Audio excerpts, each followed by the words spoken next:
and was only suitable for people aged 18 or over, will almost certainly have an adult theme, and might well contain sex or violence, which are quite graphic. It may also contain explicit language, including sexual swear words. Thanks for listening. But here's what his revelation comes to him. He's kind of got all this stuff, like touching, wiping, lowering of the animals. Not wiping, whipping. Yeah. Also, not torture. Also not touching. I am dyslexic. I hope I'm not having like a stroke. Do it live! Fuck it! Do it live! And an atheist almost always becomes supporters of eugenics and abortion. A swine is hungry for nuts. Jesus hates them too. Satan is real. Being a Satanist is an open declaration of revolt against counterproductive received wisdom and mindless rogue tradition. Decapitate her head off! We're done. You're done. Obama! Welcome to the Godless Rebelution. I'm Dan Ellis. I'm Ryan Duffy. And I'm Kyle Steenblik. Yay! Yay! Kyle is our special guest host this evening, filling in for Matt, who is still doing his EMT thing. Still trying to educate himself. Fucker's trying to get smart. Been going on a long time, man. Yeah. But I like coming here because I get to be a special. You're a special. I get to be a special. Oh, Kyle's special. You're always special. In so many ways. So I mentioned last episode that I hadn't contacted Matt, or that I hadn't actually spoken with him since his car was totaled and all of that, and that I should, because I'm kind of a shitty human being who doesn't really call people all that often. So what I get for actually trying to call Matt was that I tried calling on Friday for when I had Veterans Day off, thinking that maybe his corporate overlords had seen fit to give him the day off as well. But no, he was working. So I try calling, I leave him a voicemail message, and, you know, within 5 minutes of leaving the voicemail message, I get a text from him and says, well, hey man, I'm working. So he says, everything okay? And I said, fuck no, Donald Trump got elected. True. I said, other than that, yes, things are okay. I'm just calling to chat and fill in and all this other shit. And his reply back was, oh, okay. I was wondering because you never call. You just text. And I'm like, I know, I'm kind of a shitty human being. I don't really talk to people on the phone. I text and I send email and post shit on Facebook and tweet every now and then. That's our life has been made of conveniences, and it's so much more convenient to text, and we're all assholes. Yeah. There are very few people that I actually speak with on the phone. None of them really who I want to talk to on the phone. Not really. No, it's when I have a problem with something and I have to call fucking tech support or whatever, that I have to actually talk to somebody on the phone the whole time, just cringing from holding this thing next to my ear. Like, well, it's awful now because nobody knows how to end a phone conversation anymore. Yeah. It's like 15 minutes of, okay. All right then. All right. Well, I'm on the shitter now, so I think it's appropriate that I hang up. I'm just about there. Dan was talking about that. Do you want to stick around for the glorious ending, or do you want to go before I explode? I mean, like every phone conversation I've had now ends with, you're very close to that. No, you hang up first. Hang up first. No, you hang up, silly. Then you hang up, and then she calls back. She's like, why the fuck did you hang up? Why'd you hang up? Like, you told me to, goddammit. Yeah, Ryan would be the guy. No, you hang up. All right. Should hang up. No, you hang up first. Ryan is such an insensitive asshole. She said she was done. You good? Yep. Okay. Bye. So today is Monday, November 14th. It's now 6 days. Into the apocalypse. 10 days. What the fuck? Today's the 14th. 6 days. We're 6 days into the 18th? You said the 14th. Yeah. Did I? Okay. You just can't math today. I'm not. Well, actually, ever since the 8th and the night of the election, my brain has been mush. I've been wandering through this hellscape of my own realization of what the world now is. Sometime you'll wake up soon enough. Don't worry. Now that Ben Carson has taken over education for the United States of America, you were correct. It has been 15 days since the election. Yeah. Yeah. We're counting different now. Every day seems like a week now. Honestly. We count in Reformed Egyptian now. Like just holding my breath, hoping that the world hasn't ended since the last time I checked the news. Yeah. You know what I mean? That there's not some gigantic fucking calamity that I'm going to have to deal with. Remember when it used to be kind of nice to check the news and you get some good information? So everybody's like, that's kind of shitty. Oh, look, there's good stuff too. A squirrel riding a fucking little thing in water. Yeah, water skiing squirrel, badass. Awesome. No, even water skiing squirrel's just like, fuck this. I'm filled with a sense of dread. Yeah.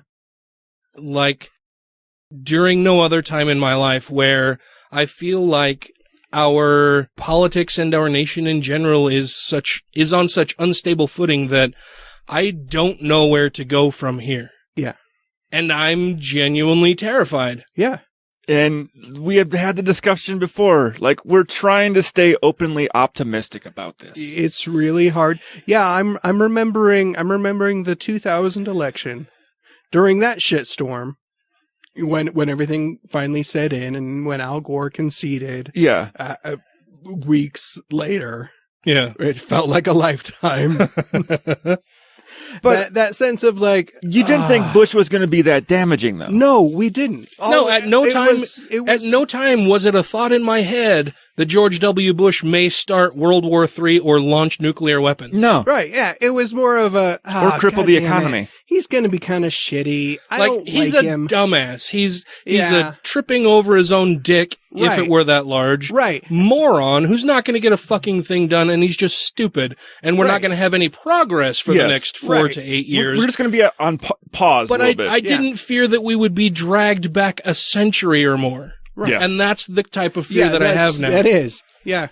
I don't even know how to explain this because it's not anything I've ever felt before. So what did you guys do on election night? Did you watch the results? Oh no, fuck no. I had to work the next day, so I was up watching most of it, and when I saw Ohio go, and I was watching Florida, I'm like, they can't come back. I'm like, Florida's gone. As much as the news right now is trying to make this seem happy, like, oh no, there's still votes that gotta come in. I'm like, yeah, they're coming in from the most conservative areas of Florida. Yeah. It's gone. Yeah. Hillary was down by 1,000. Now she's down by 5,000. Then it was 100,000. It's gone. Yeah. Florida's gone. Yeah. If Florida's gone and Ohio's gone and all these other states are so fucking close right now, it's gone. And then Wisconsin went, and then Michigan was going, and Minnesota, went to Hillary. And I was like, no, it's gone. Right now, it's impossible because the only other states that Hillary was going to take that I knew for sure was California, Washington, and Oregon. And I'm like, even with those, wasn't enough. It's not enough. No. It's gone. Yeah. And I'm like, I'm going to fucking bed. Yeah. Yeah. It got about 3/4 of the way through. I'm going to sleep Florida. through the apocalypse. Yeah. I got about 3/4 of the way through Florida. And I said, fuck this. I'm taking a Xanax. I'm going to bed. I just took a bottle of whiskey and went to work, and we were all hungover the next day. I've never had a Xanax. If you take one and then go to bed, Yeah. you sleep really well. If you take one and then force yourself to stay awake, Ooh, is that when you get arrested like me? shit gets trippy? Shit can get fun. Shit can get fun. I got one night I got like existential on when I was on Xanax. And it was like, why does my asshole taste stuff? What? Yeah. My asshole But don't it's taste. only spicy stuff. When you said, why does my asshole taste? And I'm thinking, oh wait, how does he taste his own asshole? And then you said stuff. His asshole tastes the stuff. Like there's a tongue in his asshole. His asshole isn't being tongued. Do you know what you meant by that now? Not at all. No, no. It makes no sense whatsoever. It made perfect sense at the time. Maybe like hot, like spicy stuff. Yeah. Like you have Chipotle one day and then the next day it feels like somebody put a cigar out on your asshole. Yeah. Because at the time it's kind of like maybe that's the tasting you're thinking of. There's this like this tastes vaguely like a burrito. I think. Weird. I don't remember eating a burrito. Why does all my shit taste like a burrito? I've had farts you could taste, kind of. All right. And this is what Trump has got us to digress to. Yeah. Seriously, It's real not quick. me making these weird comments tonight. It's these two. Usually I'm the one talking about shit and fucked up stuff. Real quick, with the mother of my wonderful children, when we were married and living in Clinton, we had a walk-in closet. She was in the master bathroom, getting ready in the morning, and I was in the closet picking out clothes for the day before I got in the shower, and I happened to pass gas while I was standing in the closet. And I left the closet, and we passed each other as I went to the bathroom, and she went to the closet, and she walked into the closet, and she walked out of the closet, and she said, "Why does the closet smell like tacos?"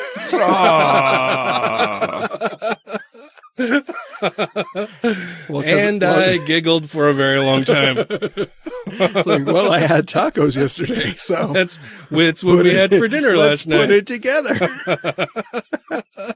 Did you think I just smuggled a taco up into the closet and was hiding it away in a shoe or something? So Tracy and I, for the election night, were just sitting around the house. We just planned to be at home and watch the election results roll in and have a couple drinks, have dinner, whatever, just normal thing. And a couple of friends contacted us and asked if we were doing anything and if they could come over and hang out with us to celebrate the election. Yeah. So we were like, sure, okay, come on over. And one of our friends came over and we started seeing the results come in. And we saw Florida fall. And we saw Ohio fall.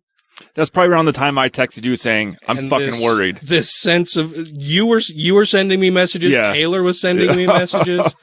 So, and I've got this sense of doom and dread. Just, you could feel it in the air, just like everything kind of collapsing in around you and getting darker. Yeah, my house got really cold. And our other friend eventually showed up and was a little bit late and strolled in all just like, hey, what's going on? You guys, what's happening? What? As they look over like, who died? Why are you guys looking so down? And I'm like, have you been watching the results at all? Been listening anywhere? And he's like, no, why? What's going on?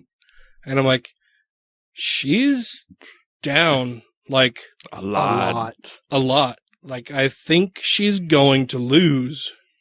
And he's a pale white guy anyway, but he got even more pale and turned to the television and was just like, you're fucking kidding me. Like, no. Yeah.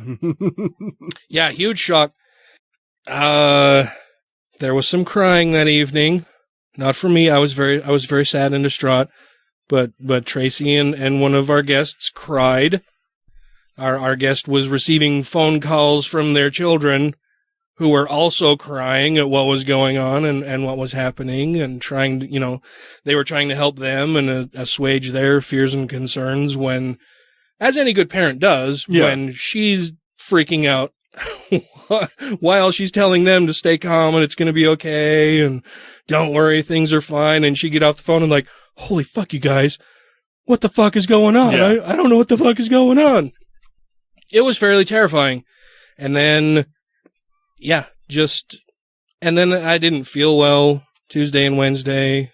And then I think that was exacerbated by the election and the results. And I don't know, man, I was just kind of in a funk all week long. Yeah. Mm-hmm. And I think the real reason why we fear Trump is his rhetoric, his position now, and the fact that he has everybody on his side that can make the changes. Mm-hmm. Mm-hmm. And some of those changes he wants to make are going to be devastating to our country and our economy. The Republicans now have the House, the Senate, the presidency, the majority of governors, the majority of state legislatures are now Republican. The United States is now Republican. The red threat. Yeah, it is. But and then you have like when Grant posed the question, why the fuck are they re-voting all these people in when the thing they were against was the anti-politician, anti-career politician? When every career politician got voted back in. Yeah, that's one of the things. That didn't make any sense to me. I sat down. So, I was kind of in a fog and a funk all week long, and Bill Robbins from the Barroom Atheist had me on his show. Sat down with him for a little bit on Saturday, and he said he was going to have the show out sometime soon. Honestly, I'm losing track of fucking days, guys. But so he said he was going to have the show out soon, and it's still not out yet. But in our discussion, he said, I think people just ignored people were seeking change, and Clinton isn't change; she's the status quo, and blah blah blah. And I'm like, okay, you can say that they wanted change, but that really isn't borne out by the rest of the vote. I mean, if they only want to change in the presidency, I guess you could make that argument, but they still voted for all of the old guard, all of the old Republicans, all of the incumbents, all of the people who have been there forever. They're still there. They still voted for them. Yeah. So you can't really say that it's all about change and wanting something new and fresh and different when they voted for, if you take a look at the ballot and of all of the number of votes that they cast for in whatever particular race, they made a choice for change in just one of them. Yes. In one of the, between 10 and 20 or 25 different votes that they actually cast that day, they voted for change one fucking time. Right. And in arguably the least effective place. Right. Yeah, the place that doesn't carry as much power or sway over what is going to happen in their everyday lives. So I think that speaks a lot to just a general ignorance of the electorate. Yes. Ding, ding, ding, ding, ding. So people put so much emphasis on the presidency, but they really can't look at how effective Obama has been. The president sets the agenda. I mean, he's done a lot of stuff and he's been very good, but he's been obstructed. He's been so obstructed because so much of the power lies outside the executive branch. If you have questions, comments, concerns, compliments, corrections, or concepts for content, contact the show via email at godlessrebelution@gmail.com, by text or voicemail at 330-81-REBEL, or Twitter the twatter at TGI Podcast. Thanks, bitches. If Ivanka weren't my daughter, perhaps I'd grab her by the pussy. Realistically, what do you guys think is going to be the biggest problem with the Trump economy? Yeah, the economy. Well, part of that's going to really depend on what he can do, because he's got all these things he said he wants to do. I mean, there's any backtracks. I think 100-day plan that's he the put problem, out. right? Well, like we don't even fucking know what he's going to do. Yeah. He's given out his tax numbers. He's going to be the most unpredictable president ever. He ran on that 15% corporate tax. Right. And guess what? I guarantee Congress will fucking approve it. If he puts it out, this Congress would probably approve it. Yes. But again, I think we were talking about this before the show. I hope so much that we have enough reasonable Republicans that can see that that's a bad idea. But honestly, I don't think they will. They all love Reaganomics. And we've seen, pre-show we were talking about Lindsey Graham, Graham, who made it his job to bag on Ted Cruz for months on end, now saying that Ted Cruz would be a great selection for the Supreme Court. Yeah. Lindsey fucking Graham, who said that that you could stand in the well of the Senate and shoot a congressman, and as long as that congressman was Ted Cruz, nobody would care. Yeah. Now Lindsey Graham is saying that Ted fucking Cruz would be a good Supreme Court justice. Maybe he's counting on that being that confirmation not going through because he's so disliked. But what I'm saying is you can't even rely on reasonable, quote unquote, reasonable Republicans to do the right fucking thing anymore. Yeah, that's what makes me nervous. They can't stand on their own fucking principles anymore. Well, they don't have any to begin with. Yeah. They run on rhetoric and platitudes. Because that's what gets people to vote for him. Yeah. I guess that's my biggest fear, is just the fear of the unknown, not knowing what to expect or what we can, not even knowing what we will have to fight against.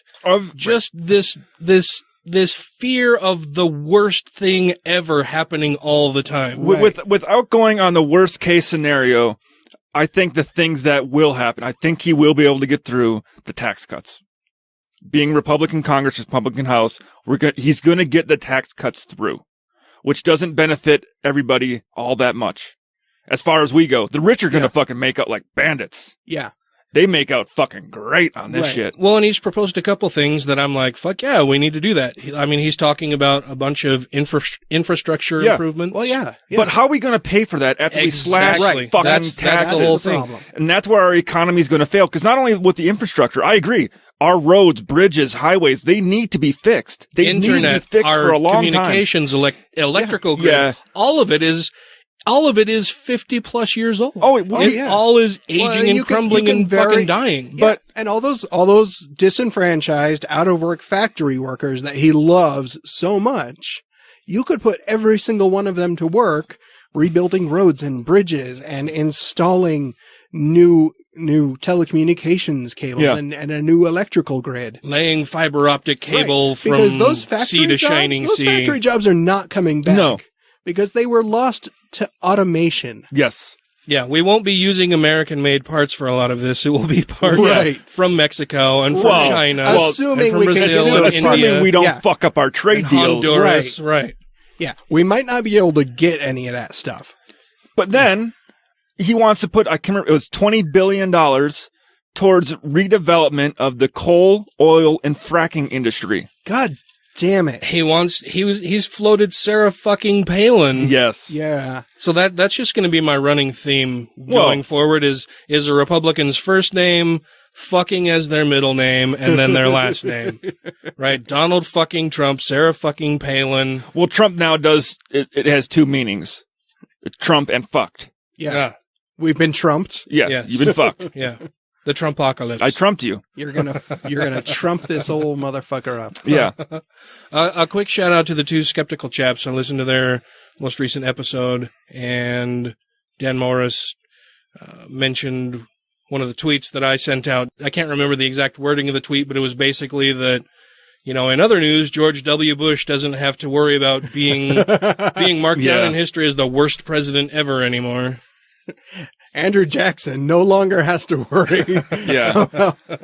But the reason why I think that 50% tax for corporations is the worst thing to do, because right now it's at 35%. Right. It's at 35%, but so much of that can be deferred and written off. Even then, right. When you break down the amount of tax dollars this country is the brings base in, rate. That's not how much they actually pay. No, right. But even when you break down, when it shows on the tax money taken in, they account for more than 50% of the tax dollars this country takes in. Yeah.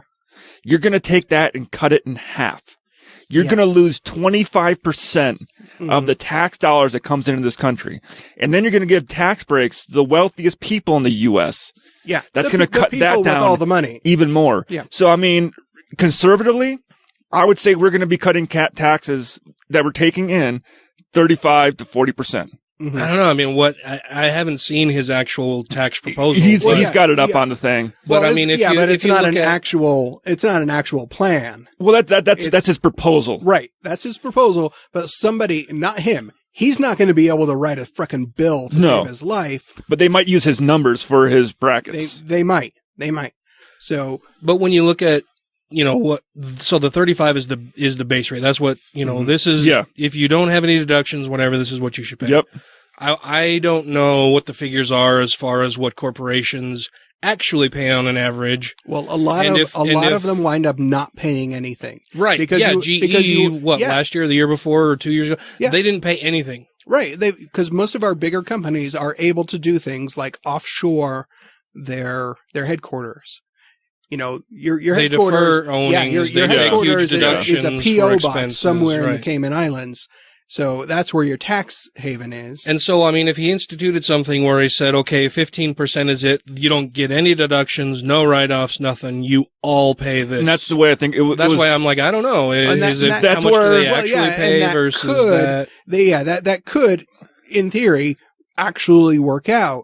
That's where I think he was technically going, was a progressive flat tax, where you pay, boom, that's what you pay, but you are still able at the end of the year to deduct certain things. Well, then that's not really what you pay. No, it isn't. No, well, it's for people, because I don't know if the corporate, I know he said he wants to close up all the corporate loopholes and the taxes and stuff. Right, And for people, the one I did agree with child daycare. Right. Get a tax break for your child daycare and basically to try to make that child daycare free up to a certain age. Well, you can already do that. You know what's really funny about that? Do you know whose idea that was originally? Obama's? No, that was Hillary Clinton's idea. That was one of her very old platforms and proposals from when she was first lady. That was something that she tried to push. Because when she was first lady, she did a lot of that was when they were working on the Family Medical Leave Act. Yeah. Getting the meals for kids at school and such. Right. There's a lot of stuff for kids. Right. God damn it. We have to get a Republican in office to push Democratic ideas to get them through. What the fuck? But I mean, he wants to get rid of Medicaid. Dan's making noise with ice. No, I'm not. And the thing I worry about the most with the healthcare thing, if he's able to get it done, the one part that he said that I think he's going to be able to get done is, he's making the whole thing going, once you can open up it across all borders, you can buy insurance from any state you want. Right. But what that also lets the company do is put their insurance company in the state with the least restrictive, demands on it. Right. So they can give you less for more money. Right. So you'd see things like you see with credit card companies that are all based out of Delaware. Yeah. Because Delaware has the least lax laws. Or the most lax laws. Least regulated. Yes, there you go. I'm doing good with words. Most lax, least regulated. Yeah. So you'll see something similar with insurance. What I found encouraging, this is pretty recent, that a lot of this is after he met and talked with Obama. He's come out now and said that as far as the repeal Obamacare. Yeah. He said he's going to refuse to sign any bill repealing Obamacare if it doesn't also have something to replace it with. Which is a no-brainer. I think, but the bar is so fucking low, right? It is. But what's killed me Give me a piece of turd to replace this with. Yeah. Right. Every single bill that our Republican Congress has voted on to repeal Obamacare has been missing that. Yeah. And that, what are you going to do? Kick 20 million people off of insurance rolls? Just like, nope. Oh, fuck you guys. Sorry. Yeah. And that's where I don't understand what it is. It's going to be a seamless transition. We'll just boom, seamless. It's going to be right there. Button right up against each other. Ass to ass. It'll be transfer so the shit from one to the other. So smooth it'll look like my hair in the wind. I love conversations with people that hate Obamacare because all you have to do is say, what don't you like about it? Yeah. My premiums are going up. It's like, your fucking premiums were going up before anyway. They're going up at a lower rate now. Yeah. Well, I mean, there's also some argument now that maybe they're not. Well, and because also they were, and then they just took a big jump, and that might be market correction. There's no provision in the Affordable Care Act to have mandates on the insurance companies to not raise it. Right. So that's like the only thing you really need to do to fix it. Hey, you can't raise your rates more than 10% a year. Yeah. There you go. Yeah. It's like, cause they made that regulation against fucking gas stations because they were price gouging. Like, oh no, you cannot raise your rates of gas more than this per day because you can't fucking price gouge the shit. Yeah. God forbid we spend too much on gas. But where you're going to go bankrupt if you get cancer.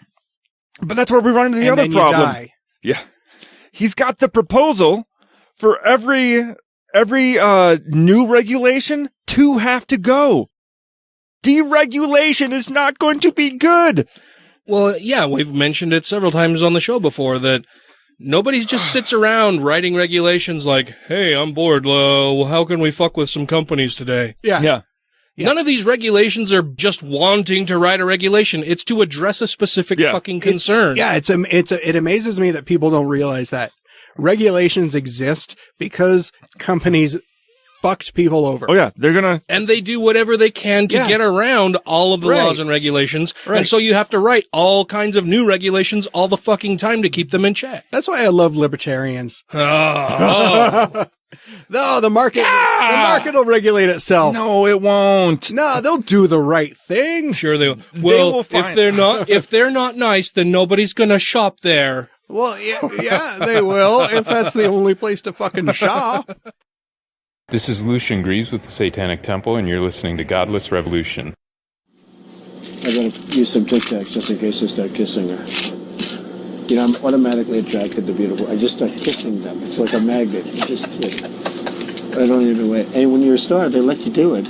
You can do anything. Whatever you want. Grab them by the pussy. I can do anything. Well, so what can you do? What can we all do to try to mitigate the hellscape that could be wrought upon this nation? Honestly, with a Trump administration, the first and maybe even the only thing that you can really do: get the phone numbers, every phone number for your senators and your congressmen's. Get the phone numbers for their local offices and their DC offices, and call them. This has been proven. Proven, yes. Call them. Don't send them Facebook messages. Don't write them emails. Tweet. Don't send them letters because they get too many emails and letters to even register. It's, oh, look, I got 5 million emails. I'm not going to fucking read those. Mm-hmm. You know what they're going to do? They delete them. Yeah.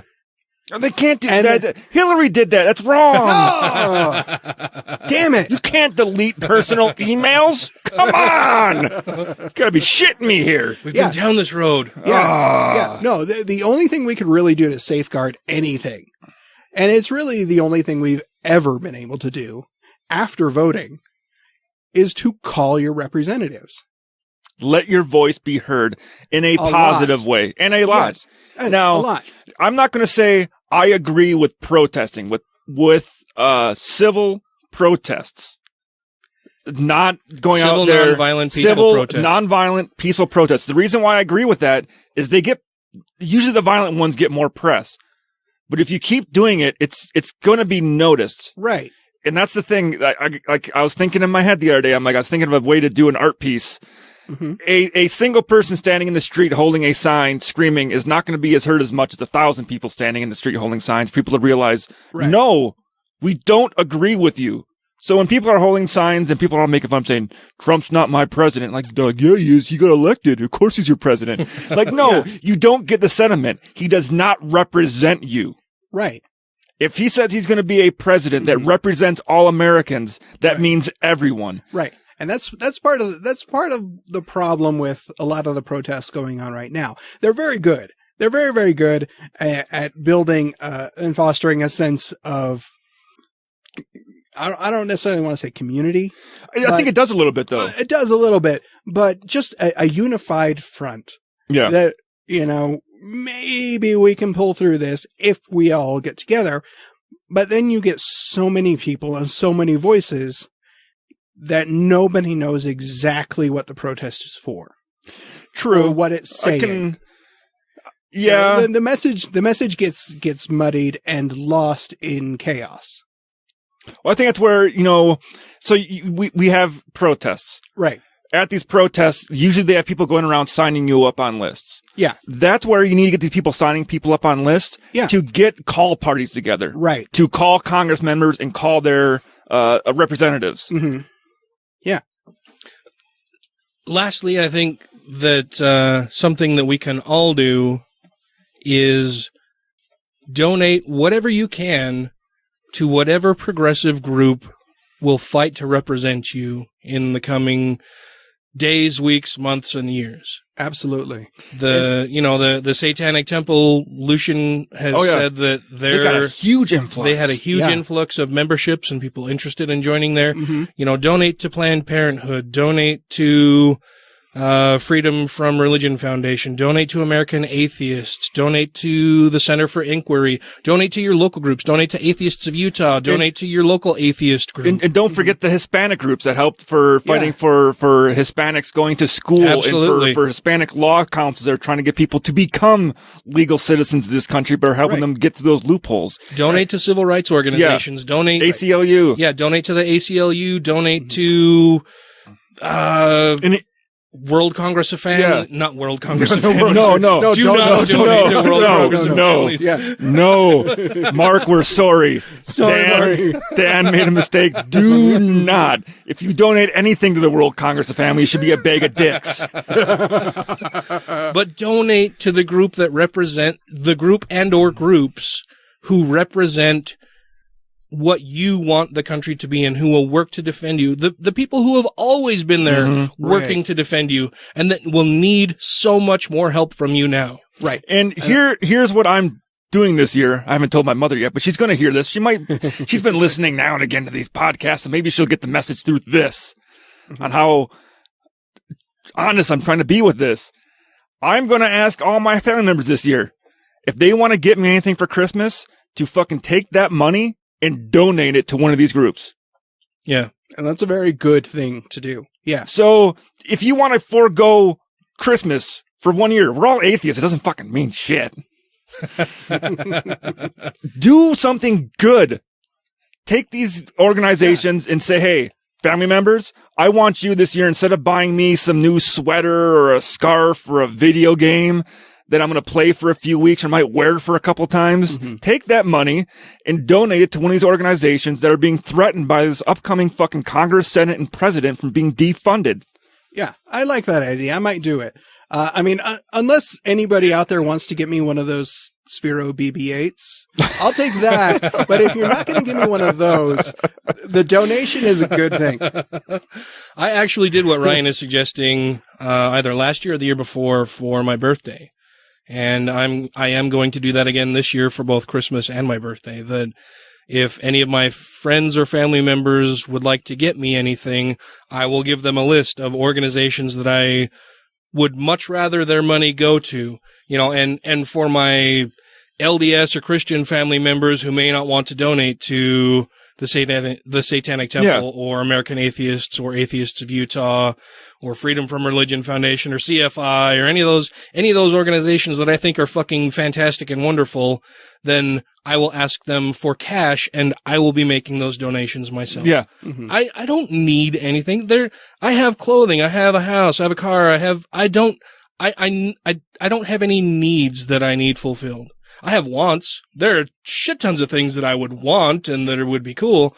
I would much rather that money go for a much better cause. So yeah, I will be doing that as well. And I would encourage everybody who's listening to do the same. And don't just complain every 4 years, whether you voted or not. Get out there and fucking work. Work for the campaigns, work for the people running for office who you believe in and who will best represent your values. Right. Well, knock on doors, work phone banks, donate to their campaigns. Right. Do whatever you can to help them get in office. Well, shall we move on to the interview? I guess we got a positive interview coming up. It'll be good. Well, and real quick before we move to the interview, on a positive note, I was able to wander out and stand in line and got a classic NES game system. Oh, yeah, you're like one of the few that is still in the box. I have yet to even crack the box open. They're going for like $400 or $500 on eBay. Yeah, I saw that. I've been tempted, but I'm like, oh man, I want to have the memories. But they're going to make more, and you could buy like two. Yeah, if you sell them. That's true. True. Yeah. Just delay my satisfaction for a little bit. That's a possibility. I originally was wanting to get a couple of them, and then I was going to donate one to Atheists of Utah for the gala and for the raffle and all of that, but I don't know. We'll have to see how that shakes out. That's why I haven't opened it, actually, is because you still haven't decided I'm waiting what to do with see when others will be available and how much and all of that kind of stuff. So that's pretty. Just open it because very I'm a nice carefully. fucking guy, man. I like your. I'm shelving my own desire to play the damn thing because I may want to help a local group here. Just open it very carefully and keep all the packaging. Very carefully. But we do have an interview with Mike Norton, also known as NewNameNoah on YouTube. He is the guy who records all of those wonderful secret creepy, hidden camera recordings at the LDS temples, showing you just how fucking weird and creepy all that shit is that goes on in there, man. Fucking cult. All of their secretive nonsense. Do yourself, blood atonement. if you haven't seen these videos, do yourself a favor and block out some time, have a drink first to get through the weirdness. Nothing psychedelic. Please stand by. The Godless Revolution will continue in a moment. So if the person you're contemplating voting for believes all that, believes that the Garden of Eden was in Missouri, believes that Native Americans are the lost 10 tribes of Israel, believes that Jesus visited North America, I mean, these beliefs are barking mad. You and the Godless Rebelution will be reassimilated in 3, 2, 1. Okay, joining us by Skype, we have Mike Norton. Everybody probably knows him better by his moniker that he uses on YouTube of NewNameNoah. How are you doing tonight? Very good, very good. Hey, don't forget I'm on Twitter as well. Oh, yeah? And is your Twitter handle NewNameNoah as well? It is, yeah, at NewNameNoah. Okay, great. That makes it easy. Yes, very easy to remember. So, I put out a call for questions to people, but of our audience to see what questions they had for you. But before we get into those, I thought we could do just kind of an introduction, talk about your background a little bit, that kind of stuff. So, of course, you're most famous for, maybe infamous, depending on who we're talking to, for your recordings of, your secret hidden camera recordings of, Mormon temple ceremonies. Yeah. How did that all come about? I mean, was that something you just thought one day, hey, I'm going to take a hidden camera into the temple with me? Kind of, yeah. And actually, I left, keep in mind, I was born and raised in the church. I was born in the 60s. I got baptized in the 70s. I went on a mission in the 80s. I got married in the temple, the whole shebang. So I was a faithful member my entire life. In early 2002, January actually 2002, myself and my then wife and I and our children left the church when we realized that we were in a cult. And immediately I started being rather vocal about my staunch position that Mormonism was a cult and Joseph Smith was a fraud. I had a little website, and then like in 2005, the Mormon Church made significant changes to the washing and anointing ceremony in the temple. And there was a lot of buzz online the weekend before this change took place, where people were saying essentially, hey, they're doing some kind of a change to the washing and anointing ceremony starting January 18th of 2005. So, even though I'd been out of the church for several years, I forged a temple recommend, which I had done dozens and dozens of times before, and I went through the Jordan River Temple and went through the initiatory, and my plan originally was to essentially go through the washing and anointing ceremony probably 30 or 40 times, or I should say for 30 or 40 names, so that essentially each time I go do like 10 names, I go back to my locker and I was going to write down some notes. And I was going to go back and do 10 more names, then come back and write down notes. But after I did the first batch of names, because they'd made major changes to the ceremony, on January 18th, 2005, they stopped doing what most former members refer to as the nearly naked touching You were essentially wearing absolutely nothing, and except for this very thin shield, is what they called it, that would make a hospital gown seem bulky. They were very, very, very thin, slit way up the sides, and during the washing and anointing ceremony, the ordnance workers would reach underneath this shield gown type of thing and touch you all over your naked body with oil, first with water and then with oil. So on January 18th, 2005, they stopped doing that. After I went through the first 10 names and I was going to head back to my locker, I saw there was a study booth. It just had study booth in it. And I thought, oh, it can't be this easy. So I stepped foot in the study booth, and there was a couple of guys sitting in there reading and memorizing the new script. And they both had like laminated copies of the new washing and anointing script. And I asked one of them, a Hispanic fellow, I said, hey, can I see that for a second? Because I think there was one reference in Exodus that I think they were off by the chapter and verse. Can I see that? So he oh, sure. So he hands me the script. And I said, is there some scriptures around here somewhere? Where's some scriptures? And I just I let the curtain shut close between him and I as I went off and searched for a set of scriptures. When in reality, I got the hell out of Dodge. I walked straight out of the building with a laminated copy of the new ceremony, and I had the changes online on my website within hours of them going into effect. Wow. 6 days later, I had a visit from church security. What's that? Yeah, that was too easy. It was ridiculous. Yeah. So, I mean, my very first stop after I left was the Utah Lighthouse Ministry. I went and visited Sandra Tanner, and I gave her a copy of the laminated copy that I had taken from the temple, and I went straight home and posted it online that night. That was in 2005. Church security showed up at my house like 6 days later with a letter essentially saying, hey, stay out of our temples or else. We're going to raise our arms to the square and have Elohim the Kolob strike you down or something. I don't know. But that was 2005. So I've kind of been a pain in their ass ever since I left the church in 2002. But in 2011, I started actually going into the temple and videotaping the endowment ceremony.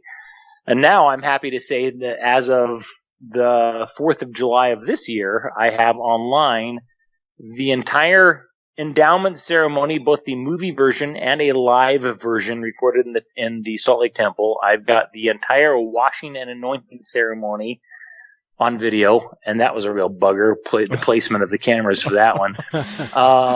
And I've got a sealing ceremony on video, as well as baptisms for the dead, and I am soon going to be posting confirmations for the dead as well. I actually was participating in that, but I've got everything but a second anointing, essentially, and so pretty much all the Mormon temple ceremonies have been exposed. And I think that is the worst thing that happened to Mormonism since Jesus Christ. I don't know, like Mark Hoffman. It really is. I mean, let's face it. Anybody seriously investigating Mormonism, if they just typed in Mormon temple ceremony on YouTube, they would watch the endowment ceremony and be like, "What the fuck am I? This is a cult. Holy shit. This is a cult." I had actually made the same comments watching your videos, and I'm like, how can anyone get to this point and be doing this ceremony and not go, oh fuck, this is a cult, I'm out. Oh yeah. But no, they stick around. One of my personal favorite stories, I get emails and letters from people all the time and phone calls, but one of my personal favorite ones was a kid that he was 19 years old. His name was Eric. Online I list him as Steven, but his real name is Eric. He was befriended by missionaries in the United States, converted to the church, was an active member of the church for about 6 months, and was called to be a social media missionary. And essentially his job was to be one of the moderators for the Mormon.org Facebook page. Oh, okay. And whenever anybody and during training, they said, if anybody ever posts a link to one of the temple videos, you need to delete the video and you need to ban the person who posted the link for life. And he thought, his response, keep in mind, this is a kid that's been a convert for 6 months. He thought, temple videos? Wonder what they're talking about. Oh. So he went to YouTube, typed in Mormon temple videos, and realized, holy shit, I've joined a cult. Oh my God. Mm-hmm. And so he wound up leaving the church. And in fact, he gave me a copy of the actual training video that I've got posted on my channel now with some slight editing to protect the identity of the instructor. But his training video, where they specifically said, if somebody posts a link to a temple video, you got to delete the video and all that. Oh. He sent me that video. So it's a hoot. He's a nice kid. That's crazy. It is. Well, I mean, why? You would think that if they didn't feel that the temple ceremony was weird and strange and was all above board, that they would have no problem with it being out there, right? Well, yeah. I mean, it's, the old Mormon mantra that, it's not secret. It's sacred. Yeah. It's just, that's such bullshit, because it's like, come on. If you don't talk about it, and if 99.9% of potential converts to your church aren't told anything about the temple ceremonies, and 99% of Mormons under the age of 18 don't know about the ceremonies, that's a secret. I mean, you can say it's sacred, but you're clearly keeping it a secret. And I mean, I'm kind of old school, where I went to the temple back in 1987, and we were required to pantomime slitting our own throats and our stomachs and pretending to rip our hearts out of our chests as we swore an oath to never reveal the things that we did in the temple, including those throat-slitting motions and the handshakes and all that. And it's like, we were sworn to secrecy. So when people say, hey, it's not secret, it's like, really, please, come on. Yeah. I pantomime suffering my life to be taken as I slit my own throat. Don't tell me it's not a secret. So I want to. It's not a secret anymore, though. I'll tell you that. Definitely not. So I want to skip backward a little bit here. So you started by saying that you were born in the 60s, baptized in the 70s. Was your mission in the 80s? Yes, 87, 89. And where did you serve that? The California Ventura mission. I'm sorry. What?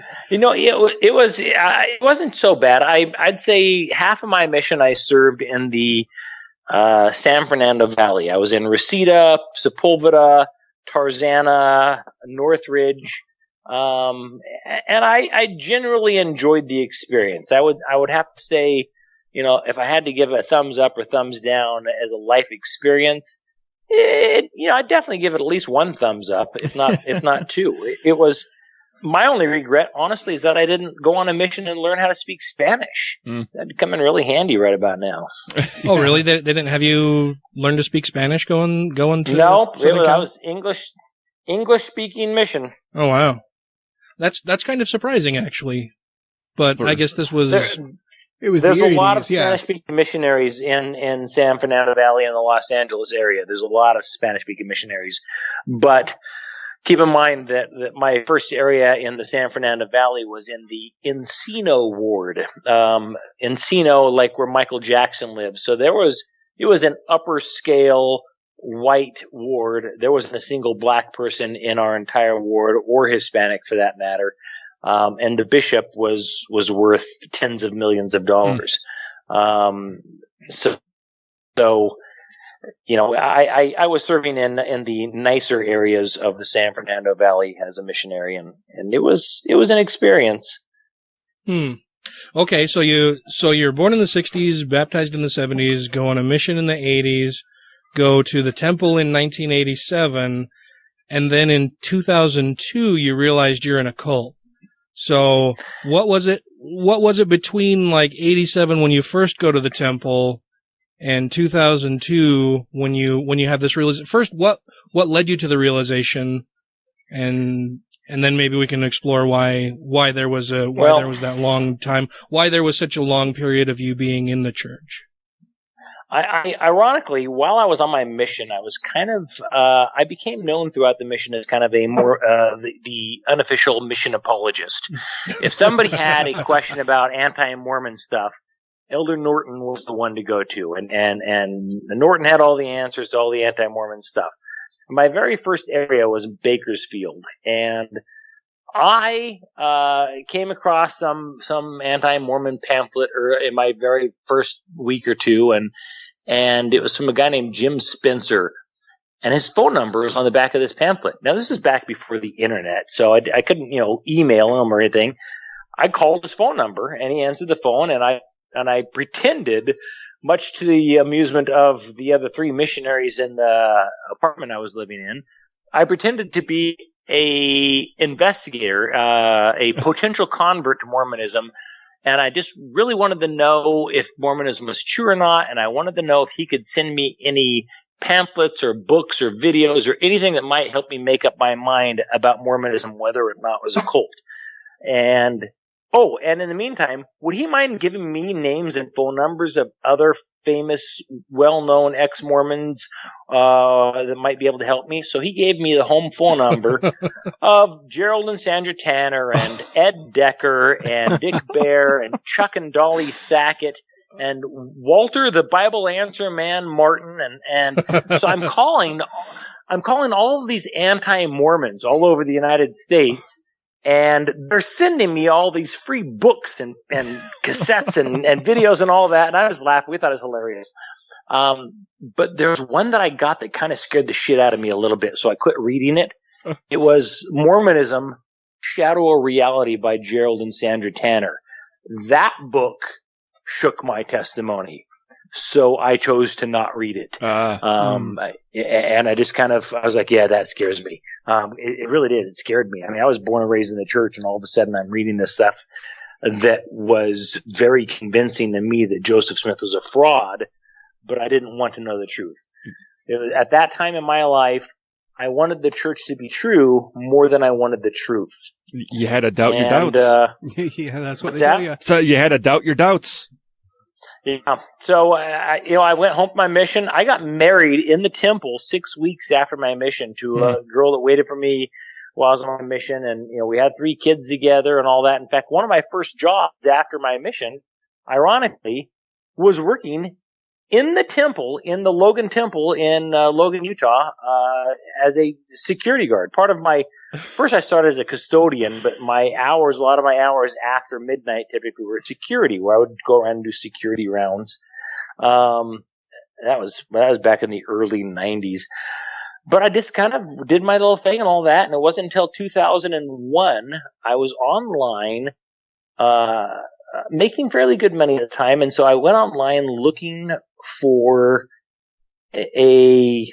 something cool that I could hang on the wall in my living room. So when the home teachers came over and they saw it, they'd be like, hey, that's cool. I wanted to combine my love of history, because I'm a huge history buff, with my love of the church. So I decided to purchase for about $5,000 an original Mark Hoffman forgery. Nice. You guys know who Mark Hoffman is? Oh yeah, yeah.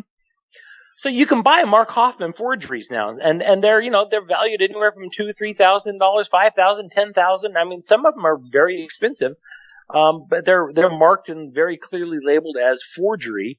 But I thought it'd be cool. I thought a Mark Hoffman forgery would be cool. And during the course of my search for a Mark Hoffman forgery to hang on my living room wall, I came across a non-apologist point of view of the Kinderhook plate story. Mm-hmm. And the Kinderhook plates, for anybody that doesn't know, it's in a nutshell, some guys in Kinderhook, Illinois, back in 1842, made up these phony little brass plates to fool Joseph Smith.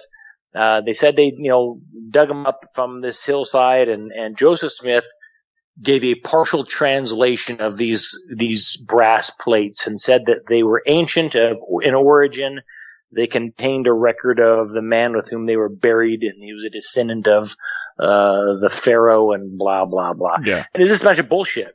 And I was familiar with the Kinderhook plates because as my time as an unofficial apologist on my mission, but I was unfamiliar with the non-Mormon, the non-church-friendly point of view of the whole story. And that was a concern to me because I realized for the first time in my life that my church had clearly intentionally misled its members and concealed facts that were very, very pertinent and relevant to the story. And so I thought, well, shit. Well, we don't have the Book of Kinderhook, in the Doctrine and Covenants or the Pearl of Great Price. So it's not like Joseph Smith's translation turned into scripture. But then I thought, but what if he did that to something else? So I started digging into the Book of Abraham. Oh, and that was it for me. I mean, my search in the Book of Abraham made me realize, holy shit, he made it up. Oh my God. And then I dug into the Doctrine and Covenants and looked at all the changes made from 1833 to 1835. And the last thing I actually dug into is the Book of Mormon. By the time I got to the Book of Mormon, I was 95% sure Joseph Smith was a fraud. And then it took a very simple search of anachronisms in the Book of Mormon to realize, he's a complete and total charlatan. Yeah. It was sickening. It changed my world over the course. And keep in mind that I probably spent about 18 hours per day, every day for about a month and a half to 2 months before I came to the undeniable conclusion the church is not true. Joseph Smith was a fraud. We've got to leave the church. And I sat down with my wife and had a conversation with her, and she agreed that, yep, the church isn't true, and we just left. We wrote a letter to the bishop, and January 6, 2002, handed that letter into the bishop and the stake president, and then we mailed a copy to about 40 friends and family members. Oh, wow. And how did that go over? Was it like a fart in church? Oh, that went over like a lead balloon. We actually had the bishop and the stake president show up at our house the evening of January 6, 2002, when we turned in the letter. And the stake president said that, we may actually have to excommunicate you instead of honor your request to have your name taken off the record. And I go, what? Why? And he says, well, because of this letter that you sent out. You gave this letter to your home teachers. You gave this letter to the families you were home teaching. You gave this, to all half the people in the ward. So, and I'm like, wait. Is there anything in that letter that is not true? And the bishop and the stake president both looked at each other for a second, and they were like, hey, psst. They were both like, no, actually, there's really nothing in your letter that isn't true. And I said, so you're telling me you might have to excommunicate me because I shared the truth with people. That's not faith promoting. Yeah. And he was like, well, yeah, pretty much. And I said, okay, well, you're telling me I'm saying I quit, and you're telling me you can't quit. We're going to fire you.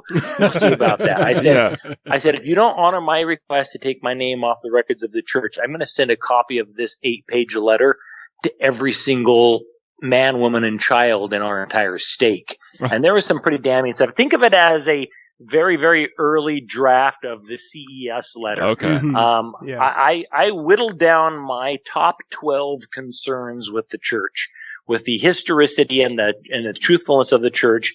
I whittled it down to 12 problems, and that was my letter to the bishop and the stake president, and the letter that I sent out to friends and family members. Since then, keep in mind, I'm the youngest of 7 kids.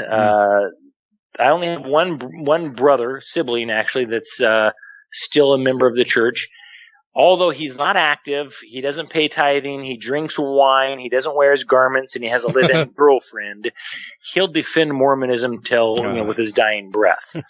But my mother, at the age of 69, left the church. Oh wow!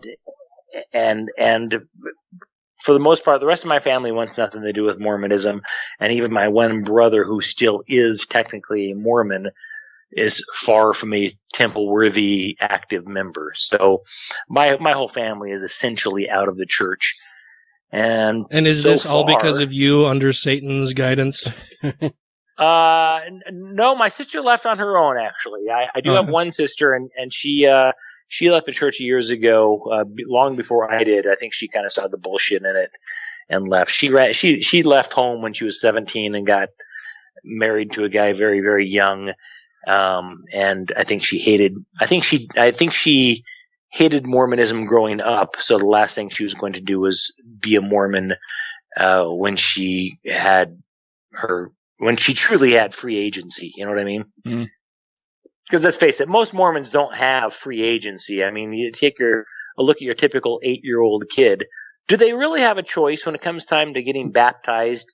Are there a lot of 8-year-old kids that say, "Yeah, I'm gonna hold off on that for a couple years, Mom"? Until I make up my mind and I actually know that the church is true. When I was baptized at the age of 8, I had no idea what was going on. I thought it was cool that my dad was going to get in a pool with me and dunk me, and then people would give me gifts. And then it turns out the gifts were all bullshit. It was coloring. It was Book of Mormon coloring books and shit like that. I was like, damn it, this all sucks. I can get this shit for free at church, man. Forgiveness coloring books. Oh yeah. Well, I've known kids. I knew kids when I was around 8 years old that had said, I'm not sure if I want to do this. And they were all told in varying ways, if you don't do it now, you'll regret it later. Yeah. And then I like how the threats they use. They'll say something like, and what if you got in a car accident? Yeah. 3 days from now, and you didn't get baptized. What would happen then? Mm-hmm. Then what? Oh yeah. Well, this was the late 80s. So it was, well, what if you got kidnapped? Oh, those Satanists are driving around in vans picking kids up. The next rant will start right after this. I would consider the unique features of Mormonism, which may play some role in the next presidential election. Mormonism, it seems to me, objectively, is just a little bit more idiotic than Christianity is. It has to be. It is Christianity plus some very stupid ideas.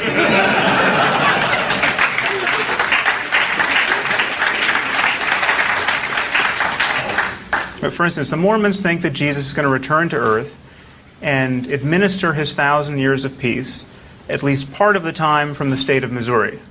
Now, why does this make Mormonism objectively less likely to be true than Christianity? Because whatever probability you assign to Jesus' coming back, you have to assign a lesser probability to his coming back and keeping a summer home in Jackson County, Missouri. Mitt Romney, if he wants to be the next president of the United States, should be made to feel the burden of our incredulity. We can make common cause with our Christian brothers and sisters on this point. Just what does the man believe? The world should know about it, and it is almost guaranteed to be embarrassing even to most people who believe in a biblical God. Rejoining the Godless Rebelution podcast now. So if you had to point to any one thing that kickstarted your exit from the church, it would have been the first hearing about the Kinderhook plates? The Kinderhook plates, but the non-Mormon version of the Kinderhook plates is very important because, see, with the Kinderhook plates, there's this quote in the church history that essentially was William Clayton. It was a quote taken from William Clayton's personal journal and turned from a third-hand account into a first-hand account. So William Clayton wrote, President Smith has translated a portion of the plates, and President Smith says they contain a record of the man with whom they are buried. Well, in the church history, it was changed to, I see they contain a record of the man with whom they are buried. And so it's first-hand account from Joseph Smith. The church's argument was, there's really no evidence that Joseph Smith was interested in the Kinderhook plates, and one member wrote down in his journal that Joseph Smith had some interest in translating the plates and made a partial translation. But where this member got this idea, we just don't know. That was the church's point of view.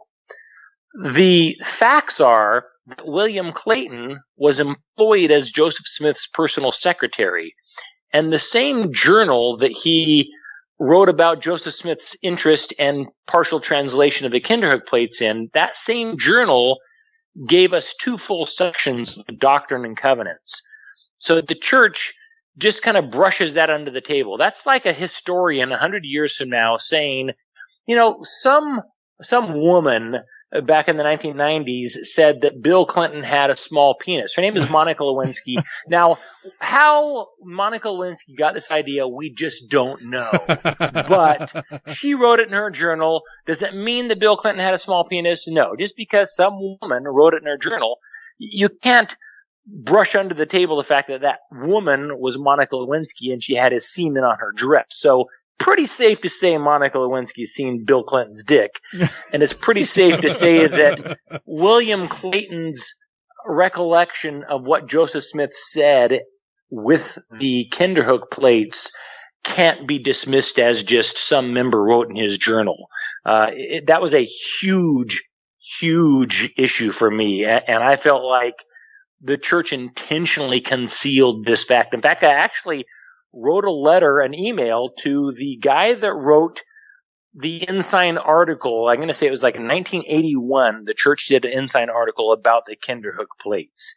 And I wrote an email to this guy basically calling him out saying, how dare you, sweep under the rug the fact that William Clayton was employed by Joseph Smith to document everything that Smith said and did. It was so wrong, and it led me on a course that led me out of the church, and it was a real life changer. I mean, it blows you away when you're born and raised in a cult, and you don't realize till you're 33 fucking years old that you were born and raised in a cult. You're like, it's mind blowing. And so I get these emails from these kids nowadays that are like 18, 17 years old, 18 years old, 19 years old saying, holy shit, I'm in a cult.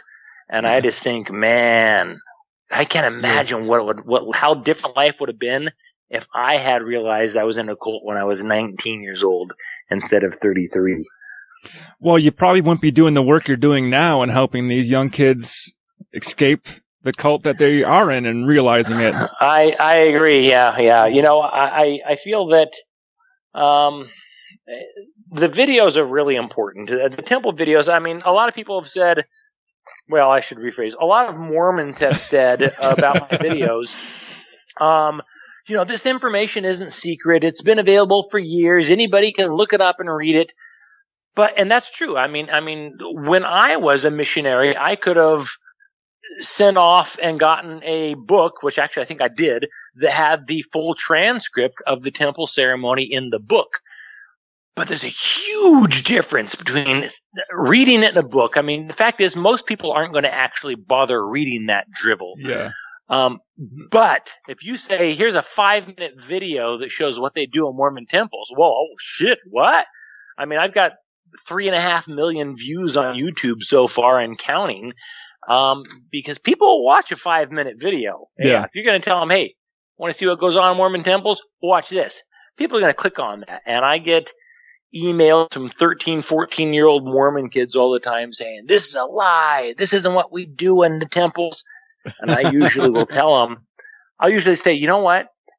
Go to your mom and dad or your bishop and say, let me show you something. Somebody posted this online the other day and they said, this is what we do in the temple. This isn't what we do in the temple, is it? Show them the video.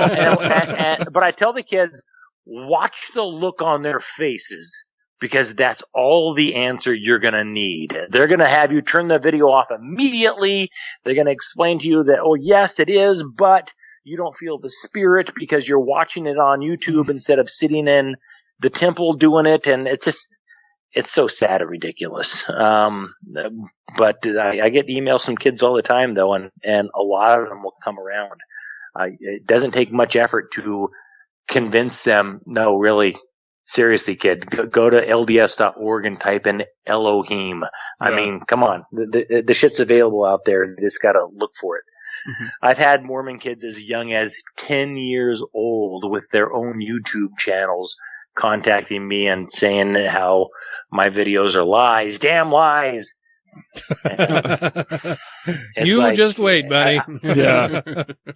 I asked this one kid, she was 10 or 11 years old, a little Mormon girl who contacted me and was commenting on one of my videos. And I asked her privately to describe her dream wedding. What would her dream wedding be like? And of course, she had all the standard stuff. Flower girl, walking down the aisle, beautiful music playing, beautiful dress, bridesmaids, the whole shebang. And I told her, do you realize that in a Mormon temple wedding, you don't get any of that stuff? Yeah, sorry to shit hammer your dreams, sweetheart, but that's not going to happen. There's no flower girl. There's no aisle to walk down. Odds are you don't get to wear your dream dress because it's not modest enough for the temple. And then to top it off, you and your husband are both wearing bright green aprons, but rest assured, it's okay because your husband's wearing a baker's hat that's tied to his shoulder by a string. It's ridiculous. And that's online now. And so, I mean, in fact, I made a shortcut. It's tinyurl.com/Mormon Temple Wedding. Little Mormon girls deserve to know what their actual wedding day will look like. And there's no flower girls, so there's no music, there's no bouquet, there's no bridesmaids, there's none of that. And in fact, half their friends and family members, unless they wear the right underwear, can't even attend the wedding. And they're wearing ridiculous outfits and kneeling across from each other at an altar, holding hands in a Masonic hand grip. It's ridiculous. And yet Mormon girls and boys, from the time they're toddlers, are taught to think that the temple is the end-all, be-all of their existence, and getting married in the temple, wow, there really is no alternative. Yeah. It's either temple marriage or hell, as far as they're concerned. I've watched that video. It looks so awkward. As far as a wedding goes, that's just not... It's not what anybody reasonable would want from a wedding. Yeah, nobody in their right mind is going to watch that and think, that's so beautiful. Hell, they don't even use the word love. During the entire ceremony, the word love is never actually mentioned. Mm-mm. Well, marriage isn't about love. It's about procreating and have as many kids as you can populate this earth with. And tying down some woman to be your bride and make you sandwiches. Yeah. Who will, have kids who will be raised in the church to pay tithing. So when you got out of the church, were you still with your first wife? Yes. Yeah. My first wife and I left the church together in 2002, and we didn't get divorced till 2005, I think. So did you guys just kind of, was your progression out of the church, was that done together? Was there some contention very much there? So. I mean, I realized at first that the church wasn't true, and it took me 3 hours to convince her. Once I sat down with her and I told her, in fact, I remember it very well. I said to her, what would you say if I told you that Joseph Smith was a pathological liar and the church isn't true? And she burst into tears on the spot. What? Why would you say such a thing? Oh, she'd been born and raised in the church. Her father was a bishop and everything at one point. So, yeah, she was appalled. And I said, sit down. We need to talk. Let me show you the evidence. And 3 hours later, she was basically like, yeah, you're right. I'm done. I gave her a 3-hour tutorial on the CES letter if it existed in 2002. Actually, that would have been late 2001. And then we left officially on January 6th of 2002. So yeah, we were pretty much on the same page and got out together. But we just kind of had a crappy marriage and wound up getting divorced. But it is what it is. Had a few kids, and the kids are good kids. So. Well, and it's good that you guys could at least do that together. I hear so many stories of people whose families end up breaking up just because of the church. where where one spouse doesn't want to leave or still thinks it's true, or, refuses to actually look at any of the evidence or believe any of the evidence and just chooses to try to hang on, and it ruins their marriage because of it. Well, they wind up focusing so much energy on trying to get their spouse back into the church because they think that'll save something. Yeah. Yeah. It's sad. It's broken up a lot of marriages, which is, you have to appreciate the irony of the whole families are for everything. Yeah. It's all about the family. But if all of a sudden a man or a woman decides the church isn't true and they're going to leave it, then all of a sudden you've got bishops and counselors telling them, you need to get divorced. You need to divorce him. I mean, if he's not a worthy priesthood holder, you just need to get a divorce now. Yeah, families are forever unless you're gay or a non-believer in the church. Yeah, then you can go to hell. Damn sodomite. At least my friends will be there. So when the church changed their nearly naked touching in 2005, did they give any explanation of why they were changing that at the time? They really didn't know. They didn't come out and say, this is really creeping people the fuck out, so we need to change it. Well, I'll tell you why they changed it. I think, at least, it all goes back to 1988. The church sent out a survey to about 4,400 temple-going members and asked them, essentially, all these open-ended questions. I mean, what did you like about your first time at the temple? What didn't you like? And from that survey, undoubtedly, they had a lot of people saying, well, the whole chanting pale ale kind of freaked me out. That was weird. And, why don't we just say, oh God, hear the words of my mouth? I mean, why are we chanting in some foreign language? I'm sure a lot of people complained about the 5 points of fellowship of the veil. It wasn't uncommon for a sister to feel a mysterious 6th point of fellowship at the veil, if you know what I mean. Oh, jeez. Yeah.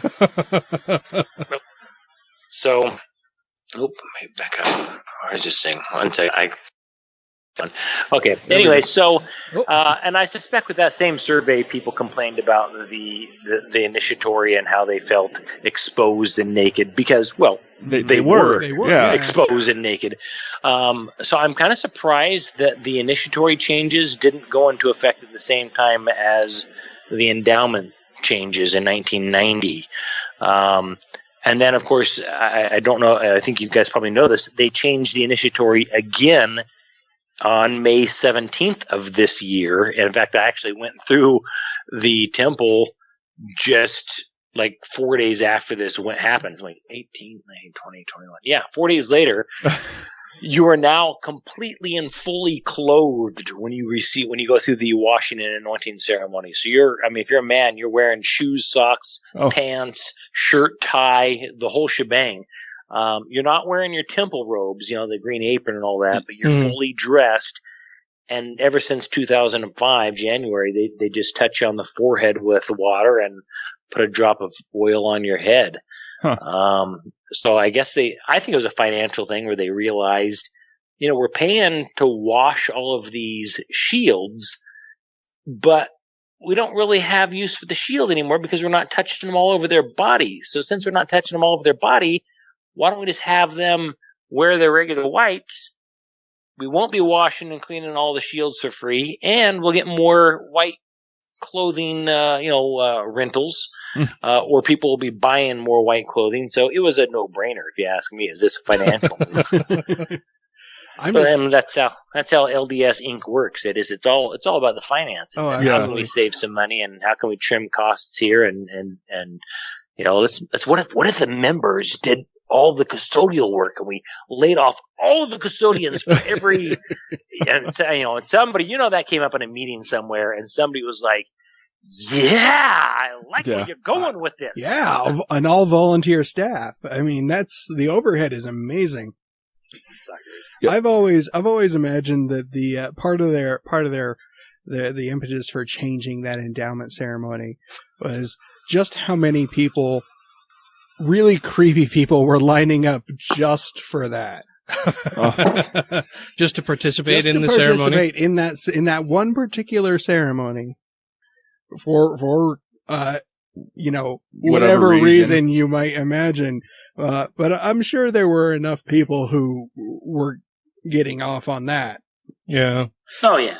So I wanted. There's no doubt there are some yeah. some really weird guys.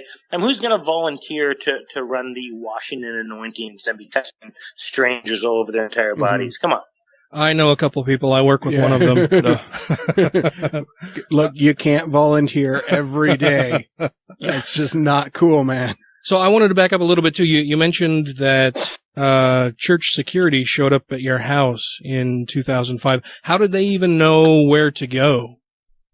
Well, I mean, my address at the time. Keep in mind that I was living in Layton. It was 2005.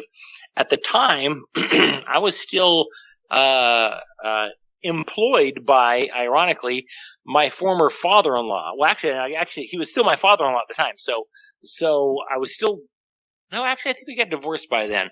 But I was still working for him. He and I ran a business together.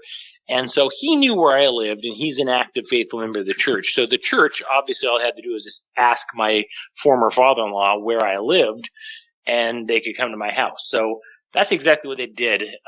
Keep in mind, when I would go to the temple back in 2002 and 2003, 2004, 2005, I would usually leave, like, a note behind saying, hey, go to this website.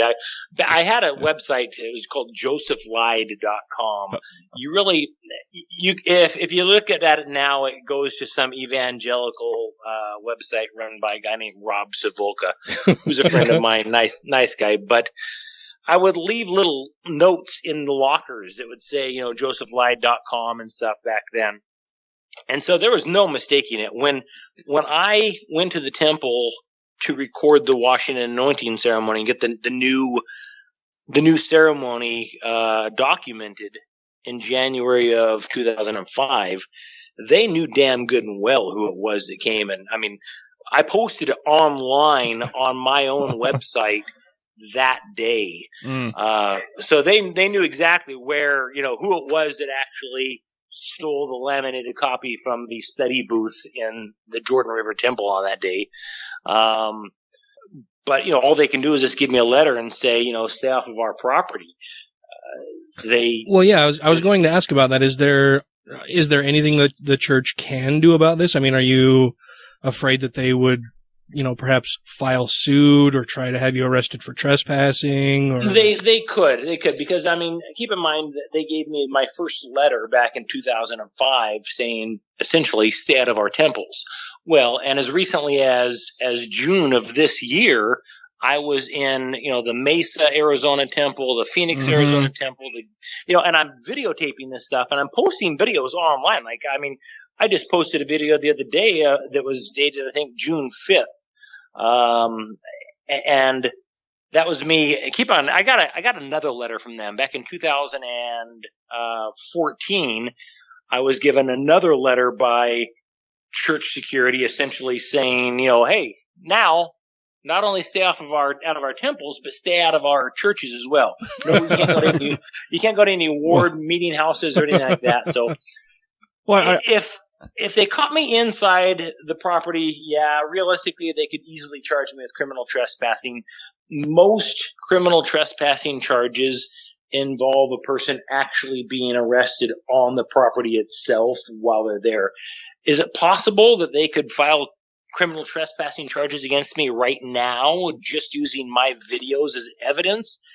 Yes, they could. But I suspect that the church doesn't want to draw any more attention to me and my videos as they could possibly avoid. And I think I've made it pretty clear to them over the years that if I was arrested on their property and charged, I would, it would be kind of a three-ring circus as far as the court case is concerned and my legal defense. I mean, I was taught from the time I was a toddler that if you're kicked out of a place and told you're not supposed to come back, that the right thing to do is like the prophet Abinadi did with wicked King Noah, and that is disguise yourself and go back anyways, because the truth, because preaching the truth is more important than civil laws.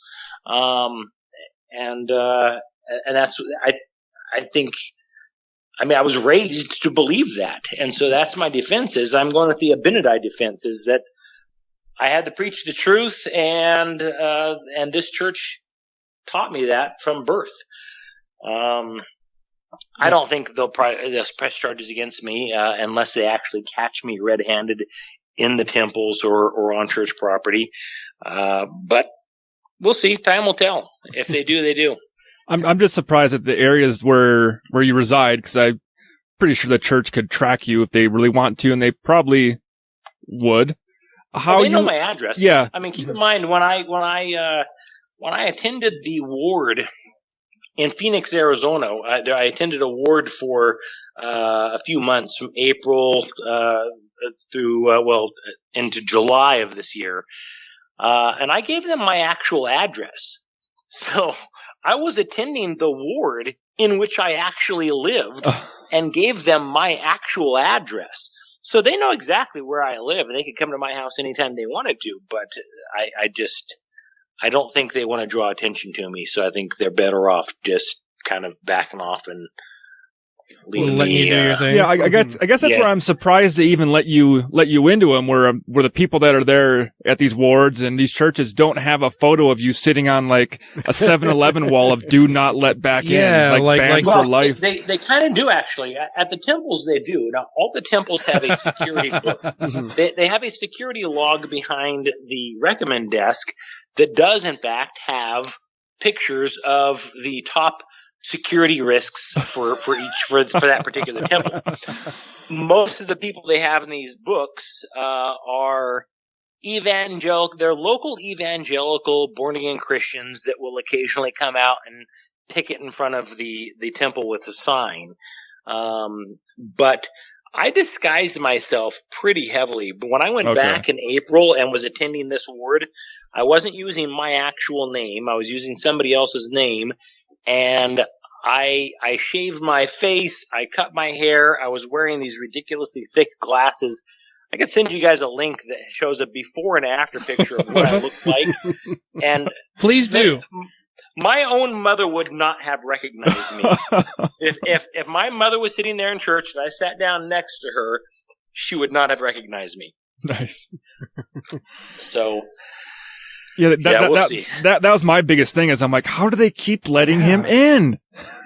Yeah, and they have zero power of discernment. So with no power of discernment, I like to say that actually Elohim the Calabian owes me one because I introduced him to his 69th wife. So yeah,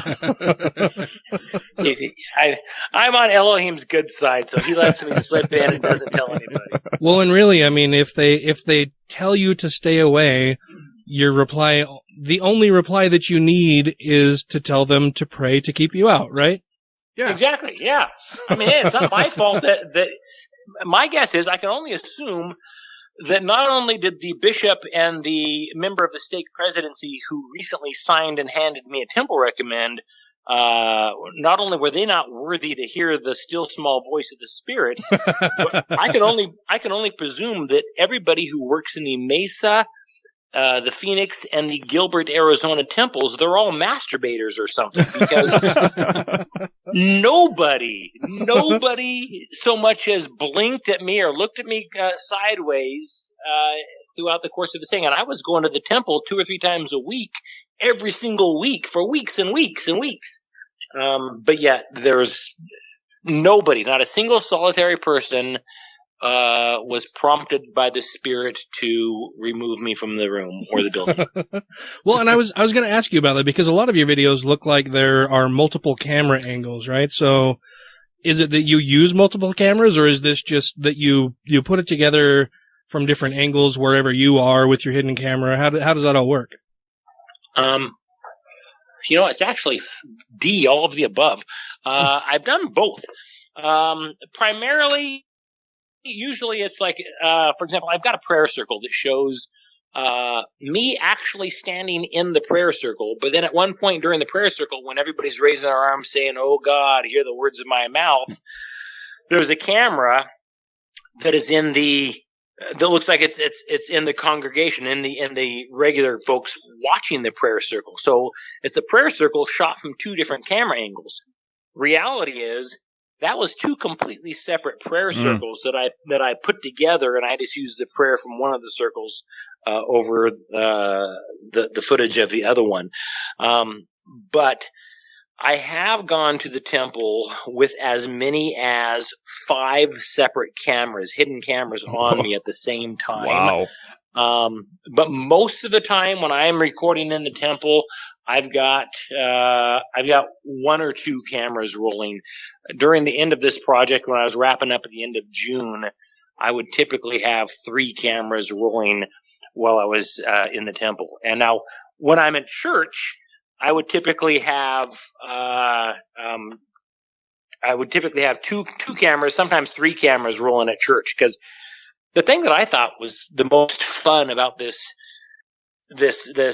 recent infiltration back into Mormonism, so that I could make Behind the Veil too. My very first Sunday was April 10th, and that very first week I realized that there might be more interesting footage to get at church on Sunday than there would be in the temple on Tuesday or Wednesday night.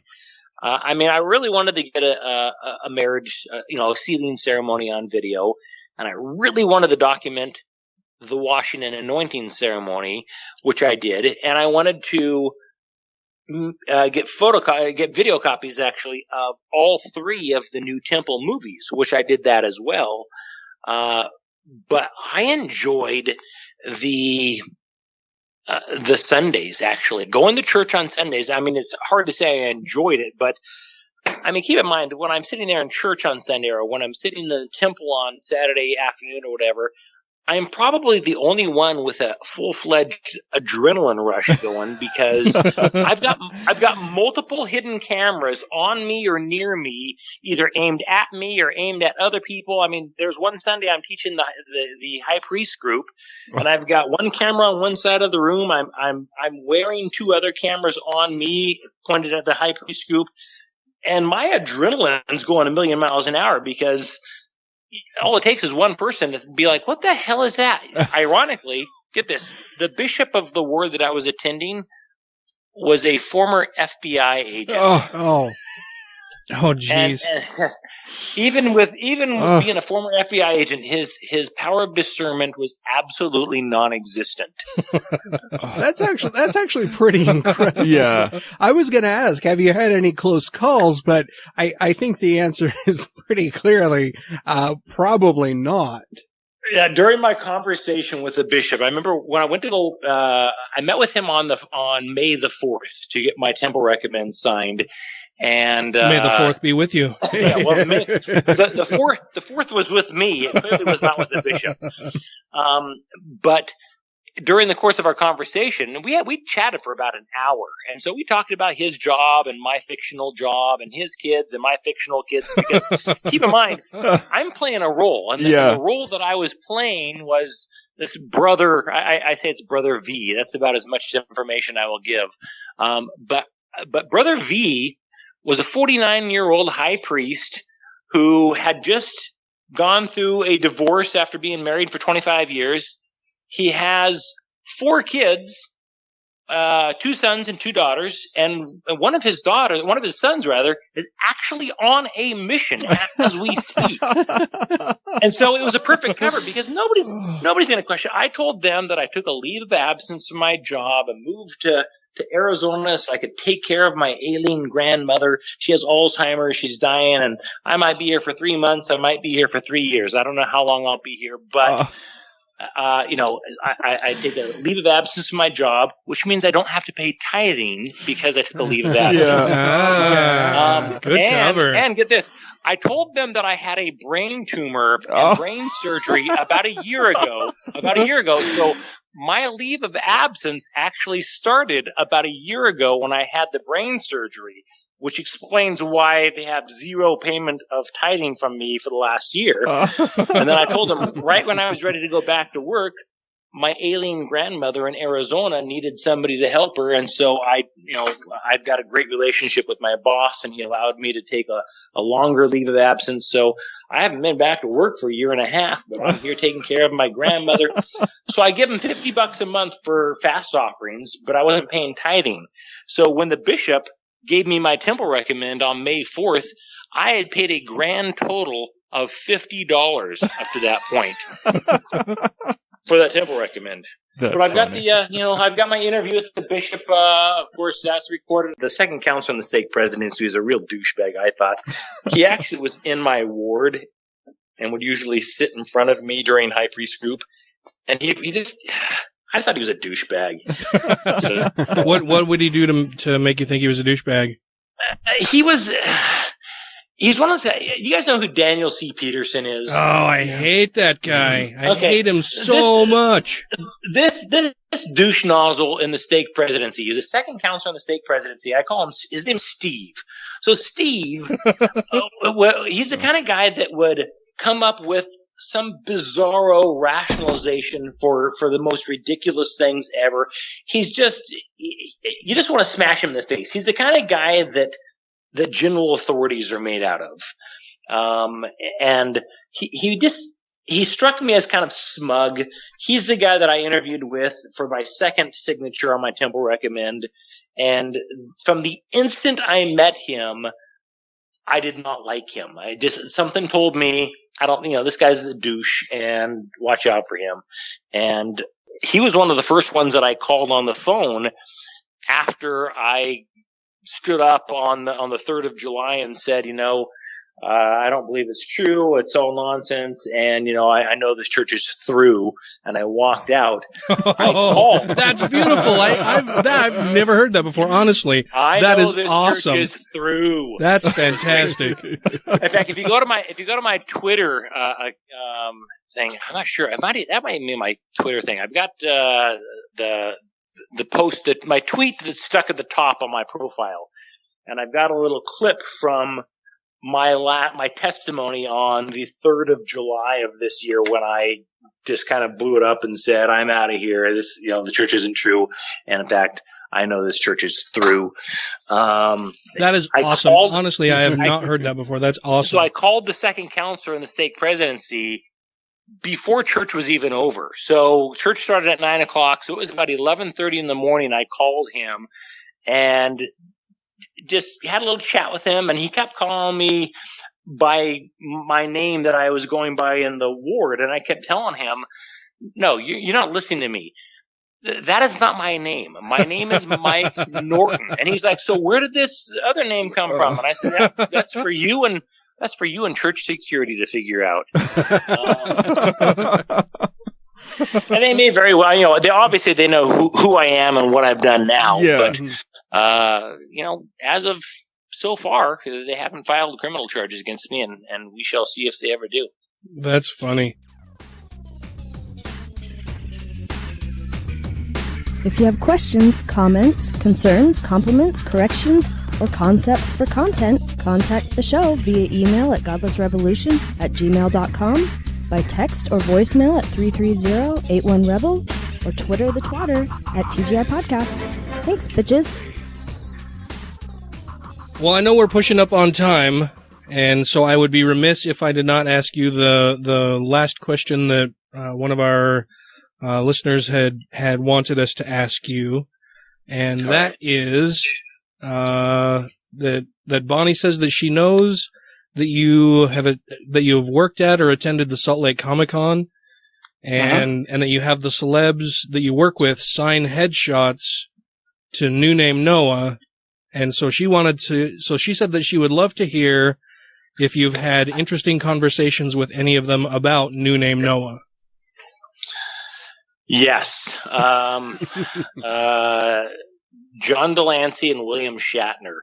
My very first Comic-Con, I was assigned to work with John Delancey for 3 days. And he played Q on Star Trek The Next Generation.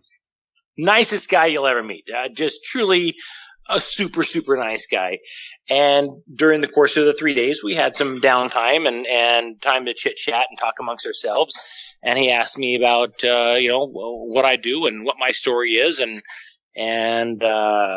eventually when I had him sign the thing, to New Name Noah, he actually signed, to New Name Noah, there is no sign of intelligent life in the Colobian star system. I love that one. That's one of my personal favorites. Another one from Kristen Bauer, who played Pam in True Blood. She wrote, what is it? A True Blood Atonement is delicious to the taste and very desirable. and she used 2 different colors of markers and everything. Was great. But John Delancey asked specifically about the New Name Noah thing, and we discussed a little bit, and I was very honest with him and told him I'm a former Mormon, and now, I kind of do this on the side and help, expose temple rituals and stuff. And then shortly after that, he invited me to come and have lunch with William Shatner, who was right next to us. William Shatner had his own little green room. So it was me, William Shatner, and John Delancey for about 8 minutes back there in William Shatner's green room. And we're talking about Utah politics. And then John Delancey says, Bill, do you know what Mike does? The temple over here. Do you know what they do in those, in the temple, the Mormons?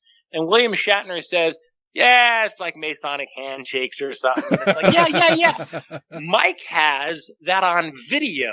And then I said, yeah, it's on YouTube. You go to YouTube and you can watch it. And he said, yeah, it's all crazy, if you ask me. But we talked about the Utah politics and how the governor pretended he was hip and happening and liberal when they knew full well that he was, a conservative douchebag. But, other than that, though, for the most part, no, I don't typically discuss religion, even though I have them make it out to New Name Noah. Very rarely do they actually ask, what is New Name Noah? In fact, John Heater, in Napoleon Dynamite. Yeah. Oh yeah. I worked with John Heater one day, a year and a half ago, I guess it was, and he wrote on his headshot, to New Name Noah, I'm voting for you, idiot. No, we did not discuss the church thing, and I would not. In fact, the only reason I brought it up I shouldn't say I brought it up. The only reason I discussed it with John Delancey was because he kind of pried it out of me and really wanted to know more and was very, very curious about it. Other than that, I don't think I've ever discussed religion in any way, shape, or form with any of these celebrities at Comic-Con. The next one, though, is FanX. Salt Lake City FanX, March 17th and 18th. It's only going to be Friday and Saturday. Yeah, John Delancey is an avowed atheist. He actually spoke at the Reason Rally this year, so he is. Is that right? Yeah. So I'm not entirely surprised that he asked you about that. Yeah, he was a very nice guy. He is. John. I'll always have a soft spot in my heart for John Delancey because he was the very first celebrity I worked with. I mean, we've had 7 Salt Lake Comic-Cons or FanXs so far, and the one in March will be number 8. Mm-hmm. And I'm happy to say that I've worked as a volunteer for all 3 days of every Comic-Con and FanX we've had since the very first one. And I've worked with Buzz Aldrin and John Heater and Simon Helberg from Big Bang Theory. But my personal favorite, honestly, and the guy that I hope that I am working with for the rest of time and all eternity is Jess Harnell. Jess Harnell, who plays the voice of Wacko on Animaniacs. Oh yeah. He also has a rock band called Rock Sugar that kicks ass. Oh, yeah. And Jess is an absolute sweetheart. Jess is one of the nicest guys I've ever met in my entire life, and I've worked with him twice now. I have every reason to believe that he will be there at FanX in March, and I will be by his side the whole time. So if anybody comes out, if they listen to this and they come out, if anybody comes out to FanX in March, swing by Jess Harnell's table and say hi. All right. I definitely will. I'll be there. I've been there every day of all of them. Well, excellent. Thank you so much for coming on the show. I really appreciate it, Mike. Is there anything you'd like to plug in particular before we let you go? Jesus Christ. I would like to talk about my Savior. No. That sounds very interesting. Tell me more. Honestly, I just like to give a shout out to the Flying Spaghetti Monster, and may you all be touched by his noodly appendage. That's one of my favorites. I love being touched by his noodly appendage. Ramen. Yeah. I'm kind of a ramen. Now I'm kind of a claustrophobian myself. So let's talk again sometime. Have a good time. Oh, absolutely. Absolutely. We'd love to have you back on the show again for sure if you're interested. And then you can also come on my show. Yes. You can come let's on. Do it. And then let's get a bunch of temple recommends and let's all go to the temple sometime. I like this idea. I like where it's going. I think I have too many tattoos. We'll videotape. We'll make a whole thing out of it. We will. But yeah, we'll reach out to you. So it's the Utah Outcasts. I think we had something set up at one point in time that fell through, but we'll reach out to you. All right, let's do it. Sweet. You guys have a good one. Well, that was a fun interview. Yeah. It was. That was cool. I like that guy a lot. Yeah. We've been learning more crazy stuff about Mormons as we go. We'll have to have him on the show again sometime in the near future. Yeah, I got the feeling he could go on for another 2 hours. Yes. Yeah, I think so too. Just with crazy stories. Well, maybe when he's here for FanX, we can just try to get him in studio when he's in town. That's a great fucking idea, actually. Yeah. I'm all full of them. We should have mentioned that while we were on the phone with him. I didn't even think about it. Send him a message. I'll have to send him a message and let him know. Yeah, that'd be great. Yeah. Well, and I'll be there. Yeah. So, yeah. Yes. Maybe talk to him. Yeah, I'm there. Wander over, introduce yourself, and say, hey. Maybe he can bring a Hollywood celebrity with him. Oh, yeah. I don't think that would happen, really, probably. What if they're an atheist, though? You never know. Like John Delancey? You never know. Maybe. They get kind of bored. Hey, do you want to go over to my friend's basement and talk into a microphone? There's beer and pizza. That's really some of them. That's all you need to say. Say we got a microphone, beer, and pizza. Let's do this. Yeah. He's got a cool studio. It's very sound dampened. Yeah. You can't hear very much when you're screaming inside there. Nope. No one can hear you scream. They have a great time screaming in that room every now and then. The best whips and chains You should there come are. over and talk to them with me. Yeah. They're really big fans of yours. My pleasure room. They got things with candles and pictures and blood. Oh, it's really sexy. What are we going to do for the rest of the goddamn... I just don't know, man. I don't know. Yeah. We'll figure it out. Yeah. Because what choice do we have? We don't. Because Canada's going to be full in a minute. Time, 1 week at a time, 1 month at a time. I've already got an in Canada, so I've already got my representation up there. I got family in Canada. I told Dan Morris we'd just move in with him. Oh, no. You didn't hear you didn't see the Twitter fight, did you? No, I didn't. I mean, the Facebook fight. Oh, they mentioned it on their show. I didn't. Me and Matt are already fighting over who gets to stay in Dan's flat. We're providing incentives for us to stay there. They didn't tell us who won yet. I didn't hear who won or who they fancy more. But maybe we'll find out in Vegas. Well, I have other relatives who live there. Oh, okay. Maybe I'll just stay with them. Yeah. Well, Kyle, thank you very much for coming on the show, man. Always a pleasure. It was fun. Absolutely fun. This was my second time. Really? Only your second? Yeah, only my second, you asshole. Well, we were going to have you last week, but then Dan sent you the wrong week. I just killed my chances for a third. Oh, yeah. Well, so we were anticipating you coming on the show last week, but that was only because I was fucked up in the head. with the dates and the things and the dates and the things and the you kind of in the Jello pops. Yeah, you panicked me. I was sitting in the movie theater getting ready to watch Arrival. Oh, and your message pops sorry. up. Are you coming over? I'm like, yeah. Next week. Next week, right? Right? Yeah. Yeah. don't do that to me. Sorry, Kyle. Yeah, I totally fucked up. I feel really bad. I'm sorry I panicked you. But again, thank you so much for coming on. And you all should check out the Utah Outcast show if you have not already done so. Yes, we have a good show. Yes. We actually just last week we did our we watched Ray Comfort's the Atheist Delusion. Oh no. The whole Was it as bad thing. as I expected to be? Yes. Yes, it was lots of screaming. And the movie is only like an hour long, and it took us like 2 hours to watch it because we kept having to stop it to scream at him. But to give you it's the Watchmaker and straw manning. It's and heavily editing. Your poster of fallacies is basically entirely represented in that movie. So here in That's the his studio, script. Here in the studio, I have this poster of it's a listing of different logical fallacies. Yeah. That's they just like kind of go through them one at a time. Yeah, he kind of goes through them one at a time. Hammer on a few of them repeatedly. Yeah.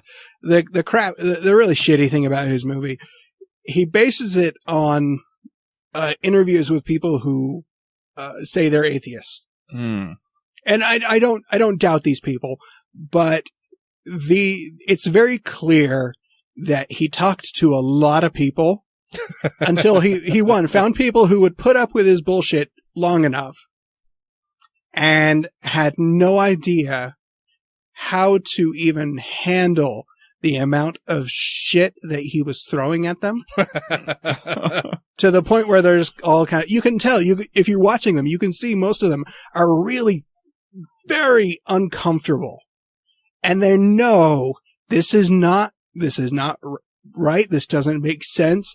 I needed Eli there to lick him. I have no idea what to do, what you're throwing at me. And now he just like beat people up with his words. Shitty gymnastic words. It was awful. Yeah. It was terrible. But his movie is on YouTube and you can go watch it. For free? For free. I don't know. That's too much money. Yeah.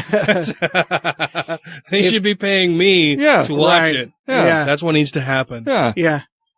I mean, if you were so inclined and you wanted to probably watch it at some point. Or if you really wanted to, you could give us $1 and to our Patreon. And then you can listen to it. And then you can not only watch the movie, but listen to us just shit all over it. Yeah. 90% of his movie is stock footage. That you can tell he pulled clips from other YouTube shows. Oh, that's illegal. He put the little fair use thing down in the corner. I will eventually watch it. I like to hear the best arguments from the other side. Ray Comfort is not anywhere close. This is to not even close to the the best other side. argument at all. I like listening to debates with William Lane Craig, even though now all of them are really tired and old and been thoroughly squashed by better lines of reason and thought. But I want to hear the best arguments, and I think Ray Comfort does a disservice to his own theology when he makes bullshit like this. Yeah. But it's fun to make fun of. Oh, it's a lot of fun. It was a lot of fun to make fun of. It's like shooting dumb fish in a barrel. That's even easier than shooting normal fish in a barrel. It's all the really slow fish. We wound up with feeling terrible accents. We wound up feeling so bad because these are obviously college freshmen that he just picks on. He picked on campus. Have you ever lied? Yeah. You lied. You ever put a pickle in your asshole? You just like to fornicate, don't you? Of course I Yeah. do. It's fucking fun. Yeah. You know God's real. You know God's like, real. You're just trying to deny it so you can sin, you sinner. You sin. Well, you like your fornication and your pornography. And your drugs and your booze and your wild sex parties. Who doesn't? I mean, I didn't know about this God guy until you just fucking told me about him. Yes, we wound I fucking hate him. Feeling so bad for these kids. We're like, that's what he's saying doesn't make any sense, and you could see them struggling with. He asks a question, and if they don't answer it the right way, he immediately goes, "No, that's not right." Immediately pounces on him. Yeah, he immediately pounces on him if they don't give the answer that he wants. Well, it's such a disingenuous approach. I mean, he's doing this as a fucking profession, wandering around and asking questions of ordinary people who probably don't give two shits about any of this anyway, and haven't thought about it a great deal. And he does this for a fucking janky ass living. Yeah. And you ask a leading question that really only has a few answers. And if you don't give the right one, you're fed a script of what the right answer is. And here's why your answer is wrong. Yeah. There's no. It's really deceptive and misleading, and it's bullshit. It's absolutely it's a bullshit dishonest. bullying tactic that he does that really fucking bothers me. Yeah. So and we're gonna put some clips up from it. You're gonna watch the whole thing. That's just that's people. entirely up to you. It's entirely up to you. Your masochistic ways. But we're hoping maybe we can help people out who might encounter these kind of arguments. Because it's really shitty. And I hate to see anybody just fall victim to it. Yeah. Yeah. Fucking shit-tastic popsicle. But that's on Utah Outcasts. Excellent. And we can find you guys on... You can find us on the webs. On the webs, on the UtahOutcast.com and on PodHell. On PodHell, you may also find me on a nice little show called the Nerd Dome Podcast. The Nerd Dome? The Nerd Dome Is that what you call your penis? Yes, it is. I call mine the King Dome. Two-man-ter. Only 1 minute. Oh, so you're in some DP. Yeah. You love Dr. Pepper. Yeah. But that's lighter fare. That's the comic book show I'm on. Awesome. Well, again, thank you so much for coming on. Thank you very much, Mike Norton, A.K.A. NewNameNoah, for being on the show tonight. Thank you, Ryan, for being here. You're welcome. Thank you all for listening, and we will chat at you next week. Until then, I hope that Donald Trump doesn't fuck anything up too horrendously. Well, don't Trump it up. Keep fighting with the good guys, peoples. Don't give up. Drink whiskey. Maybe it's gonna be okay. Don't kill us all! No, just don't, please. I don't want it. All right. Bye. Bye. Don't die. Please. Well, it's good. Yeah. Yeah. Oh, yeah, it's good. Yeah. Oh, my. Yeah. Where the fuck did the goddamn go? All right. The goddamn goes first. Play. Play. Play. Play. Play. Play. Play. Play. You say? Yes. Play. Yes. So I was trying to think in my head, I'm like, what's the best way to fucking outro this shit now? Alright, so now I guess we do an hour on Trump. Oh. Let's try to keep our thoughts as tight as possible so we don't do it for 3 hours. You ask the impossible, sir. I thought you were going to say a small moment of silence for the election of Donald Trump.